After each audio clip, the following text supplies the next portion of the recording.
Hi, this is Mr. Caprit. In this video, I'm going to continue to show you how to model the rim for your scooter. I made a mistake in the last video. I did this on purpose.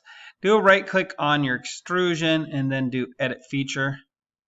Really, I should have done a symmetric extrusion both ways of that plane. I'll show you why that's important in a moment. Hit OK. So now that that's been fixed, you're going to want to do a 2D sketch on the surface. We're going to make a recess for the bearings to fit in. So a circle, 30 millimeters. You're going to want to finish that sketch. Use Extrude, change it to cut, and you want the depth of cut to be 10 millimeters. All right. I'm going to show you a cool tool now that I haven't used until today. This is the first time ever, in this way at least. Mirror. You're going to use the mirror tool. Hard to find, so I'll hover over it for a sec. The feature that you want to mirror is the cut that we just did.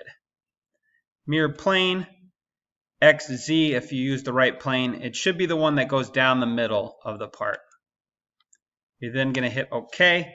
And when you look at the other side, ta-da! Pretty cool, right? So let me know if you have any additional questions. I'll continue to model this in another video.